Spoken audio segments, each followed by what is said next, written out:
नमस्कार. आजच्या व्हिडिओमध्ये मी तुम्हाला अक्षय तृतीयेच्या दिवशी कुत्र्याला कोणती वस्तू खायला द्यायची आहे, ती कशा प्रकारे द्यायची, त्याचप्रमाणे कोणी आणि कधी कुत्र्याला खायला द्यायची याबद्दलची संपूर्ण माहिती सांगणार आहे. पण त्याआधी तुम्ही चॅनलवरती नवीन असाल तर चॅनलला लाईक करा आणि सबस्क्राईब देखील करा. कमेंटमध्ये श्री स्वामी समर्थ किंवा ओम महालक्ष्मी नमः लिहायला विसरू नका. आपल्या पूर्वजांचे म्हणजेच आपल्या पितरांचे ऋण फेडण्याचा आणि त्यांची क्षमा मागण्याचा अत्यंत खास दिवस म्हणजे अक्षय तृतीया. वैशाख महिन्याच्या शुक्ल तृतीयेला हा दिवस येत असतो. अक्षय तृतीया 3.5 मुहूर्तांपैकी एक संपूर्ण शुभ मुहूर्त असतो.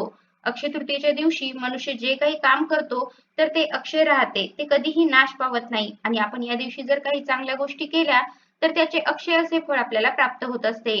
अक्षय तृतीयेच्या दिवशी केलेले कोणतेच काम हे वाया जात नाही. अक्षय तृतीयेचा जो दिवस आहे तर हा दिवस अत्यंत खास मानला जातो. याच दिवशी पृथ्वीवर गंगेचे अवतरण झाले होते अशी सुद्धा आख्यायिका आहे. कृष्णाने युधिष्ठिराला असे सांगितले होते की या तिथीस केलेले दान व हवन हे क्षयाला जात नाही आणि म्हणून हिला अक्षय तृतीया म्हणतात. अक्षय तृतीयेच्या दिवशी देवदेवतांची पूजा केली जाते. त्याचप्रमाणे पितरांची सुद्धा पूजा केली जाते. पितरांना उद्देशून या तिथीला काही कर्म केले जाते जे अविनाशी म्हणजेच अक्षय होते. वृंदावनाच्या श्री बाकेबिहारीच्या मंदिरात फक्त याच दिवशी श्री विग्रहाचे चरण दर्शन होते आणि बाकीचे संपूर्ण वर्ष ते वस्त्रांनी झाकलेले असते. तसेच परशुरामाचे अवतरण सुद्धा अक्षय तृतीयेच्या दिवशी झाले होते अशी मान्यता आहे. अक्षय तृतीयेचा जो दिवस आहे तर या दिवशी आपण माता लक्ष्मी व श्रीहरी विष्णू यांची सुद्धा विधिवत पूजा करत असतो. त्यांची एकत्रित पूजा करण्याला या दिवशी अनन्यसाधारण महत्व आहे. त्याचप्रमाणे या दिवशी पितरांची पूजा केली जाते आणि कराची सुद्धा पूजा केली जाते. आपले पितर म्हणजे आपल्या घरातील ज्या मृत्यू पावलेल्या व्यक्ती आहेत त्यांचे आशीर्वाद प्राप्त करण्यासाठी, त्यांची कृपा प्राप्त करण्यासाठी अक्षय तृतीयेचा दिवस जो आहे तर तो अत्यंत खास आहे. त्याचप्रमाणे हा दिवस पूर्वजांचे ऋण फेडण्याचा दिवस म्हणून पाळला जातो. पूर्वजांच्या स्मृतींना उजाळा देऊन त्यांचे स्मरण केले जाते. मातीचे मडके ज्याला आपण कर म्हणतो ते आणून त्यामध्ये पाणी भरून त्यामध्ये वाळा टाकतात. पळसाच्या पानांच्या पत्रावळीवर व एका द्रोणामध्ये तांदळाची खीर, कैरीचे पन्ह, पुरणपोळी, पापड, कुरडया तर इत्यादी वाढले जाते आणि हे जे आहे तर ते आपण पितर जेवायला घालत असतो. त्याचप्रमाणे ब्राह्मणांना सुद्धा आपण या दिवशी दान जे आहे तर ते करत असतो. यामुळे आपले पितर जे आहेत तर ते संतुष्ट होतात. या दिवशी सुख समृद्धीसाठी केलेल्या उपासनेमुळे आपल्यावर होणाऱ्या देवतेच्या कृपादृष्टीचा कधीही क्षय होत नाही अशी सुद्धा समजूत आहे.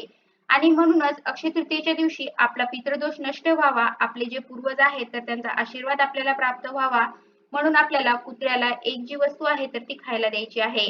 आता ही वस्तू कोणती असणार आहे तर हेच आपण या व्हिडिओमध्ये पाहणार आहोत आणि ती कशा प्रकारे, त्याचप्रमाणे कोणी आणि कधी कुत्र्याला द्यायची आहे तर हे सुद्धा आपण पाहणार आहोत. अक्षय तृतीयेच्या दिवशी आपल्याला सकाळी लवकर उठायचं आहे. त्यानंतर आपल्याला स्नान करायचं आहे आणि स्वच्छ वस्त्र परिधान करायचे आहेत. चुकूनही आपल्याला काळ्या रंगाचे वस्त्र जे आहे तर ते परिधान करायचे नाहीत. तसेच आपल्या घराचा जो उंबरठा आहे तर त्यावरती पाणी शिंपडायचं आहे. असे म्हटले जाते की आपल्या घराचा जो उंबरठा आहे तर त्या ठिकाणी आपले पितर वास्तव्य करत असतात आणि जेव्हा आपण सकाळी उठून स्नान आटोपल्यावर सर्वप्रथम घराच्या उंबरठ्यावरती पाणी शिंपडतो त्यावेळेला आपले पितर म्हणजे आपले पूर्वज जे ते पाणी ग्रहण करतात आणि संतुष्ट होतात आणि आपल्याला वैवाहिक सुखाचा आशीर्वाद देतात आणि यामुळे सुद्धा पितृदोष जो आहे तर तो नष्ट व्हायला मदत होत असते. त्यामुळे उंबरठ्यावरती पाणी आपल्याला शिंपडायचं आहे. तसेच अक्षय तृतीयेचा हा दिवस आहे तर या दिवशी आपण आपले पितर हे कावळ्याच्या स्वरूपामध्ये असतात. तर कावळ्यासाठी सुद्धा आपल्याला आपल्या दारामध्ये भात जो आहे तर तो खायला ठेवायचा आहे. आता सर्वात महत्त्वाचं म्हणजे पितृदोष जो आहे तर तो आपल्याला का लागतो? पितृदोषामुळे काय होते आणि मग आपण हा पितृदोष संपवावा म्हणून कुत्र्याला कोणती वस्तू द्यायची? तर पितृदोषामुळे माणसाच्या आयुष्यामध्ये खूप संकट येतात, अडचणी येतात, मानसिक ताणतणाव निर्माण होतो. कुंडलीमध्ये पितृदोष आहे की नाही तर हे आपण एखाद्या गुरुजींकडून किंवा तज्ञ व्यक्तीचा सल्ला घेऊन जाणून घेऊ शकतो. तसेच आपण देवाची खूप पूजापाठ करतो तरीही आपल्याला यश मिळत नाही. कितीही देवदेव केले तरी सुद्धा कष्टांना फळ मिळत नाही. कारण आपल्याला पितृदोष जो आहे तर तो असू शकतो आणि जर पितृदोष असेल तर देवही त्याला काही करू शकत नाही.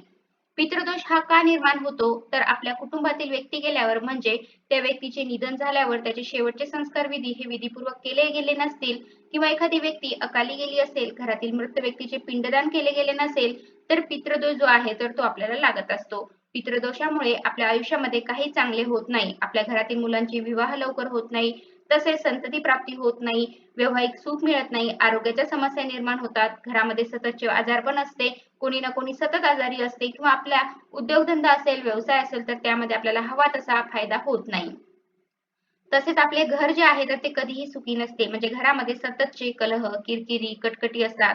भावाभावांमध्ये वाद, मतभेद या गोष्टी होत असतात. अनेक उपाय करूनही अपत्य सुख मिळत नाही किंवा जरी अपत्य झालं तरी ते मंद, अपंग असे जन्माला येते. तसेच पितृदोषामुळे व्यक्तींना अपघातांना सुद्धा सामोरे जावे लागते.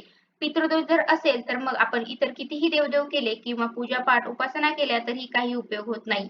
आणि म्हणून पितृदोष निवारण्यासाठी काही खास दिवस असे असतात की या दिवशी आपण आपल्या पितरांना प्रसन्न करून घ्यायचं असते आणि त्यापैकी एक खास दिवस म्हणजे अक्षय तृतीयेचा दिवस. आता आपल्याला कुत्र्याला कोणती वस्तू खायला द्यायची आहे तर अक्षय तृतीयेच्या दिवशी आपण पुरणपोळीचा स्वयंपाक करत असतो. आता पहिली पोळी गाईला असं म्हटलं जातं, त्याचप्रमाणे शेवटची पोळी ही कुत्र्याला. तर पुरणपोळीचा स्वयंपाक करताना शेवटची जी पोळी असणार आहे तर ती आपल्याला कुत्र्यासाठी करायची आहे. थोडीशी मध्यम आकाराची आपल्याला पोळी ही बनवायची आहे आणि त्यानंतर आपल्याला उपाय जो आहे तो करायचा आहे. तो उपाय आपल्याला 12 ते 1 तर या वेळेमध्ये करायचा आहे. 11:30 ते 12 या वेळेमध्ये आपण पितरांची पूजा करत असतो. कराची पूजा करत असतो आणि पितरांची आणि कराची पूजा करून झाल्यानंतर लगेचच आपण हा उपाय जो आहे तर तो करायचा आहे. आपल्या घरी कुत्रा असेल किंवा आजूबाजूला कुत्रा असेल आणि शक्यतो काळ्या कुत्र्याला आपल्याला ही वस्तू खायला द्यायची आहे. आणि जरी काळा कुत्रा नसेल तरी कोणत्याही कुत्र्याला आपण ही वस्तू खायला दिली तरी सुद्धा चालेल. आता ही जी पुरणपोळी असणार आहे तर हिला आपल्याला शक्यतो मोहरीचं तेल लावायचं आहे.